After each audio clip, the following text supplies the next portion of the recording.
نحمده ونصلي على رسوله الكريم أما بعد فأعوذ بالله من الشيطان الرجيم بسم الله الرحمن الرحيم رب اشرح لي صدري ويسر لي أمري واحلل عقدة من لساني يفقه قولي. السلام علیکم ورحمۃ اللہ وبرکاتہ. ناظرین، پروگرام دعا کیجئے کے ساتھ آپ کی خدمت میں حاضر ہیں. آج ہم انشاءاللہ ڈر اور گھبراہٹ کے وقت کی دعائیں آپ کے ساتھ شیئر کریں گے، کیونکہ ہر انسان کسی نہ کسی وجہ سے ڈر یا گھبراہٹ میں مبتلا ہو جاتا ہے. ویسے بھی اللہ سبحانہ وتعالیٰ نے فرمایا ہے وَلَنَبْلُوَنَّكُمْ بِشَيْءٍ مِّنَ الْخَوْفِ وَالْجُوعِ وَنَقْصٍ مِّنَ الْأَمْوَالِ وَالْأَنفُسِ وَالثَّمَرَاتِ وَبَشِّرِ الصَّابِرِينَ الَّذِينَ إِذَا أَصَابَتْهُمْ مُصِيبَةٌ قَالُوا إِنَّا لِلَّهِ وَإِنَّا إِلَيْهِ راجعون.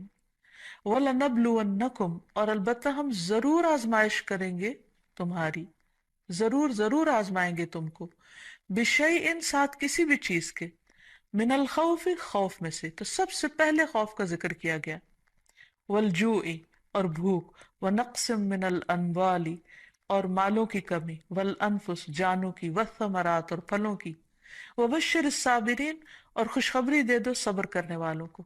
کون ہے وہ کہ جب انہیں کوئی مصیبت آتی ہے تو وہ کہتے ہیں انا للہ و انا الیہ راجعون، بے شک ہم اللہ کے لیے ہیں اور اللہ ہی کی طرف پلٹ کر جانے والے ہیں. اولئک علیہم صلوات من ربہم ورحمہ، ایسے لوگوں پر اپنے رب کی طرف سے نوازشیں ہیں اور رحمت ہے. واولئک هم المہتدون، اور یہی سیدھی راہ پر ہے، ہدایت یافتہ ہے. تو اس لیے بہت ضروری ہے کہ ہم خوف اور غم اور گھبراہٹ اور تکلیف اور پریشانی کے موقع پر وہ کام کریں جو ہمارے رب کو پسند ہے، تاکہ ہم صحیح راہ پر ہوں. اور صحیح راہ پر چلنے کا فائدہ یہ ہے کہ انسان قیامت کے دن اپنے رب سے جا ملاقات کرے گا، اس حال میں کہ رب اس سے راضی ہوگا اور وہ رب سے راضی ہوگا. اس سے بڑی انسان کی سعادت اور کیا ہو سکتی ہے؟ تو پھر ہونا کیا چاہیے؟ یہ کہ انسان ڈر اور گھبراہٹ میں اللہ تعالیٰ کی طرف رجوع کرے. اللہ تعالیٰ کی طرف اس لیے رجوع کرے کہ پوری کائنات اسی سے سوال کر رہی ہے، اسی کی طرف رجوع کرتی ہے. قرآن مجید میں آتا ہے یسألہ من فی السماوات والارض، اسی کے آگے ہاتھ پھیلائے ہوئے ہیں، اسی سے سوال کرتے ہیں وہ سب جو آسمانوں میں اور جو زمین میں ہے. یعنی ساری مخلوق اپنے رب کی طرف رجوع کرتی ہے ہر ضرورت میں. جیسے ایک موقع پر ایک حضرت سلیمان علیہ السلام نے ایک چونٹی کو دیکھا کہ وہ ہاتھ اٹھائے آسمان کی طرف دعا کر رہی تھی بارش کے لیے. تو ساری مخلوق اپنی ضرورت اپنے رب سے ہی مانگتی ہے. تو انسان کو بھی چاہیے کہ وہ غیروں کی طرف نظر اٹھا کے نہ دیکھے، صرف اپنے رب کی طرف نظر اٹھائے اور اسی سے مانگے اور اسی سے فریاد کرے.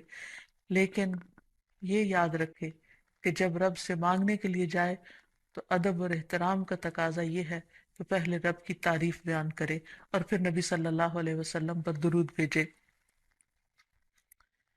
تو اس سلسلے میں اللہ سبحانہ تعالیٰ کی تعریف کے کچھ اور کلمات ہیں جو آج آپ سے شیئر کریں گے.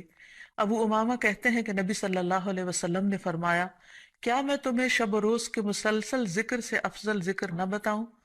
تم کہا کرو سبحان اللہ عدد ما خلق، سبحان اللہ ملء ما خلق، سبحان اللہ عدد ما فی الارض والسماء، سبحان اللہ ملء ما فی السماء والارض، سبحان اللہ ملء ما خلق، سبحان اللہ عدد ما احصا کتابہ، وسبحان اللہ ملء کل شیء.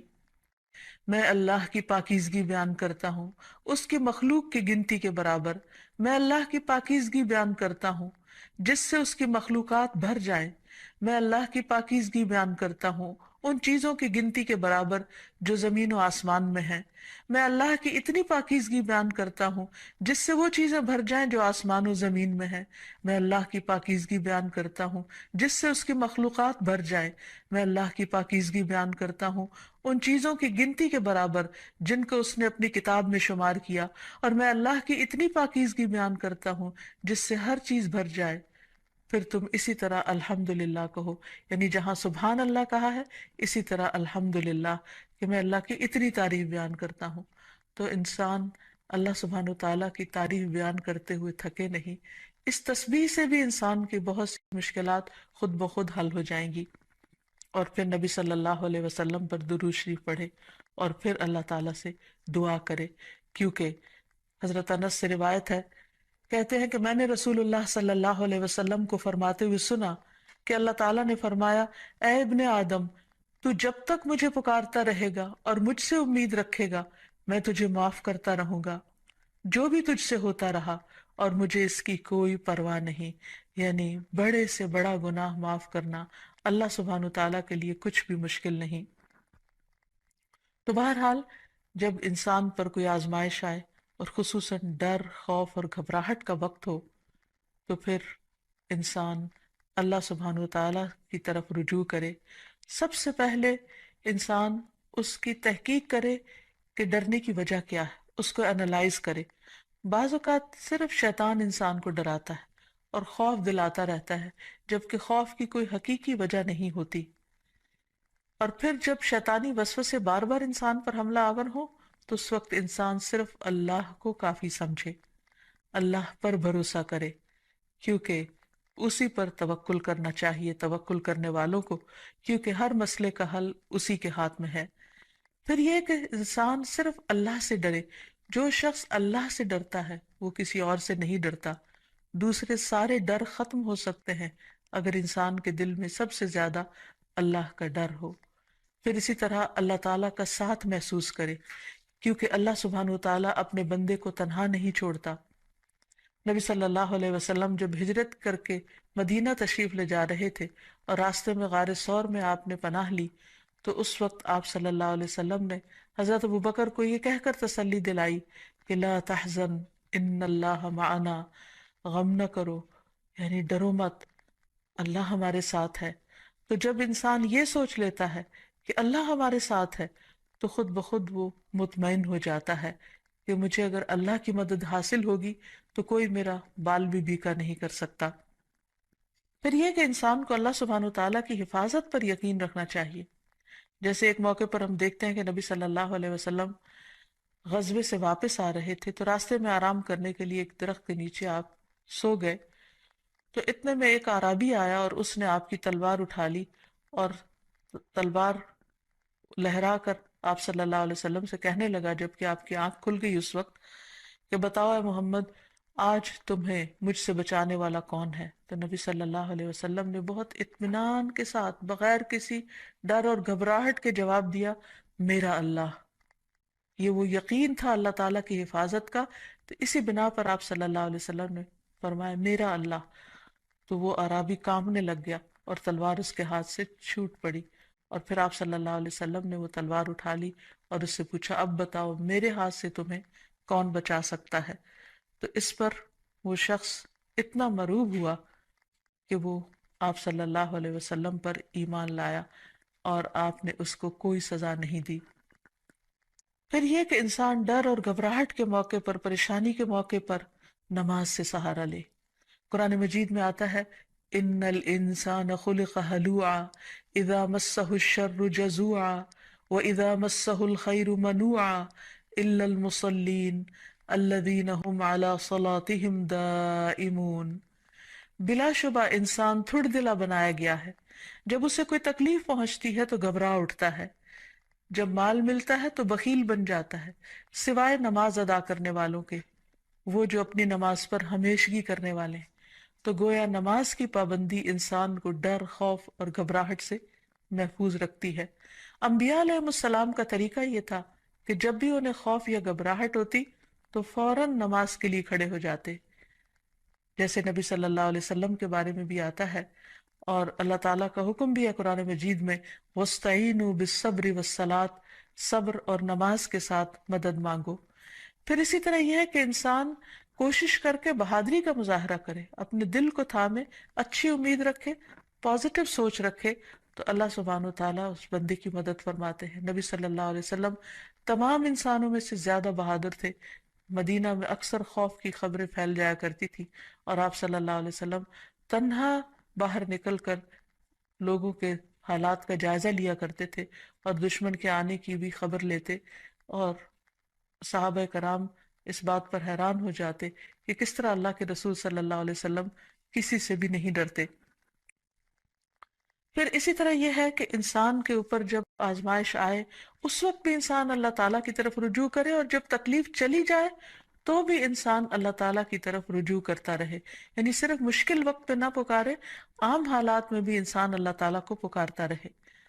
پھر اسی طرح کچھ چیزیں ایسی ہیں کہ جو انسان کو مکمل امن دیتی ہیں، مثلاً عمرہ، حج، طواف، کیونکہ اللہ تعالیٰ فرماتے ہیں فَلْيَعْبُدُوا رَبَّ هَذَا الْبَيْتِ الَّذِي أَطْعَمَهُم مِّن جُوعٍ وَآمَنَهُم مِّن خَوْفٍ، ان پر لازم ہے کہ اس گھر کے رب کی عبادت کریں جس نے انہیں بھوک سے بچا کر کھانا یا خوف سے بچا کر امن دیا۔ پھر اسی طرح شرک چھوڑ دینا، قرآن مجید میں آتا ہے الَّذِينَ آمَنُوا وَلَمْ يَلْبِسُوا إِيمَانَهُم بِظُلْمٍ أُولَٰئِكَ لَهُمُ الْأَمْنُ وَهُمْ مُهْتَدُونَ، جو لوگ ایمان لائے اور اپنے ایمان کو ظلم سے آلودہ نہیں کیا، یعنی شرک سے آلودہ نہیں کیا، یہی لوگ ہیں جن کے لیے امن ہے اور وہی ہدایت پر ہیں، ہدایت پانے والے ہیں۔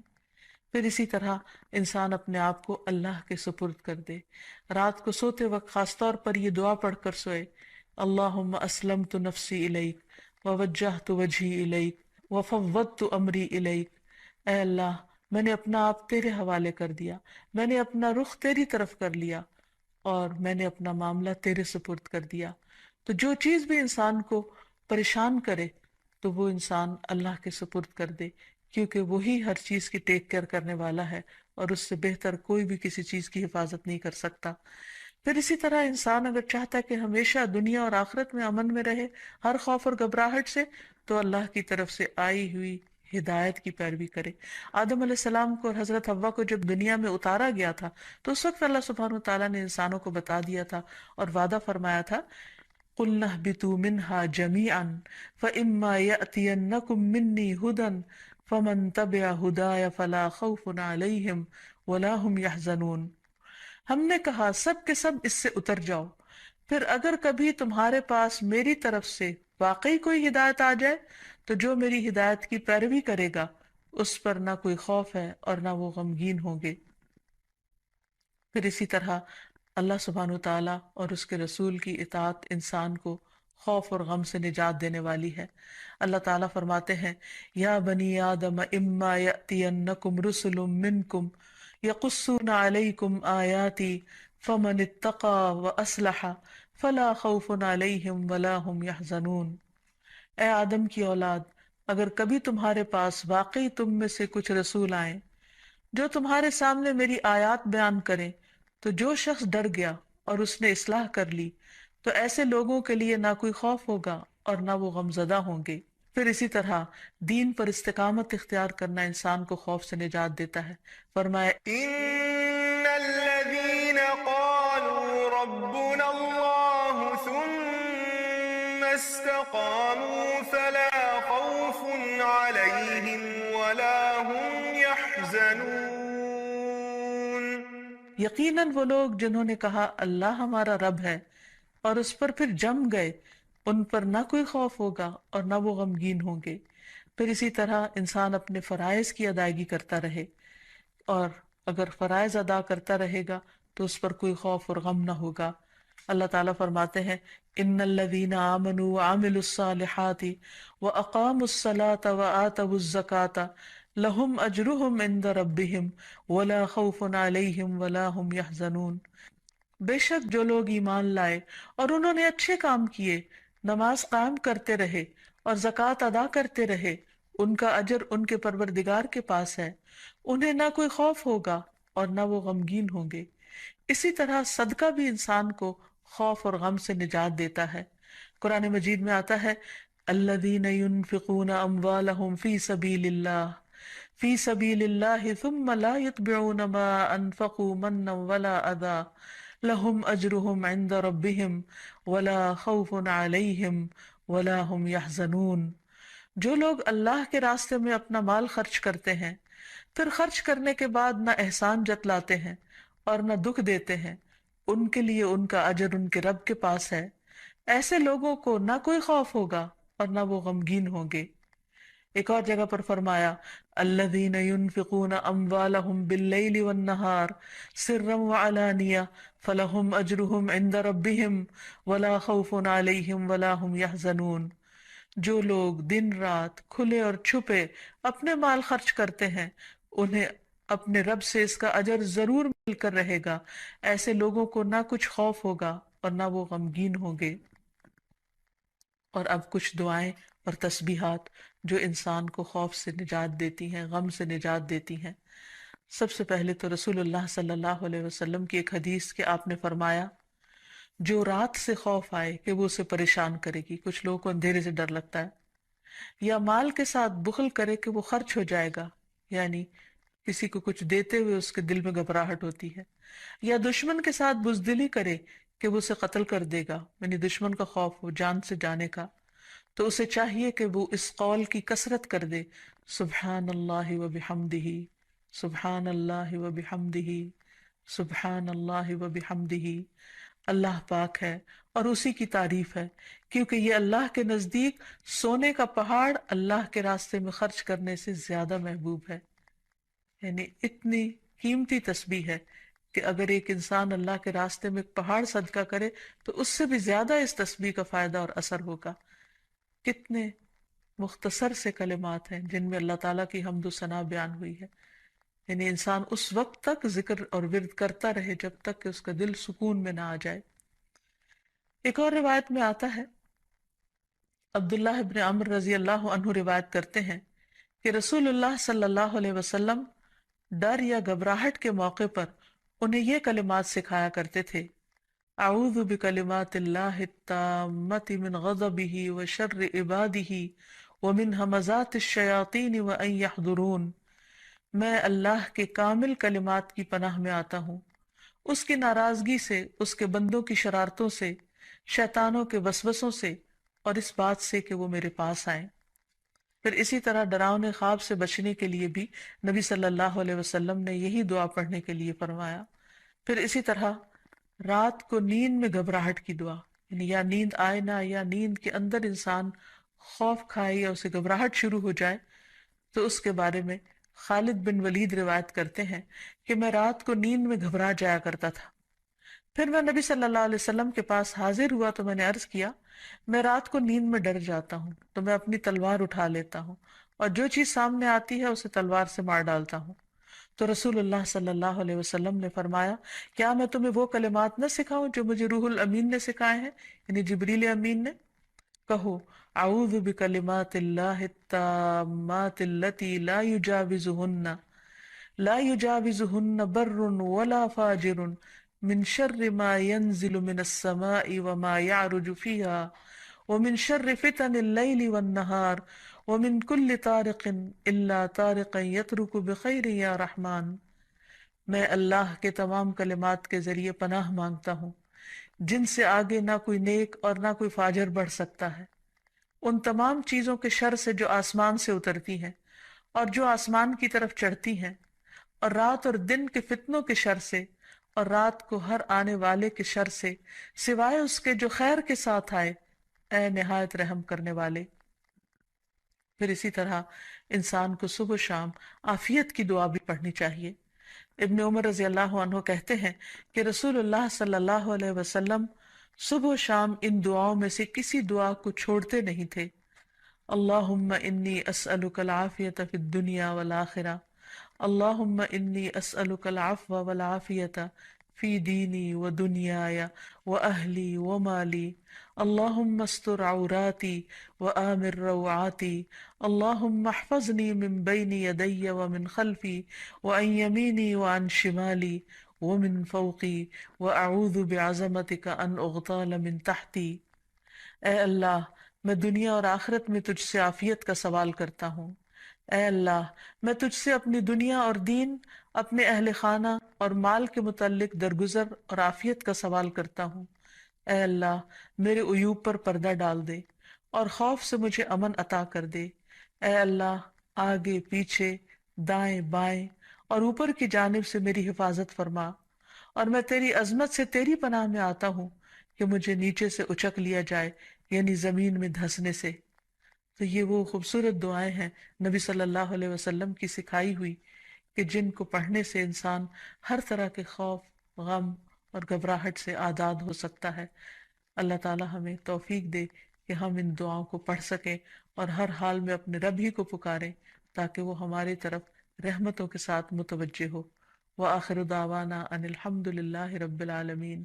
السلام علیکم ورحمۃ اللہ۔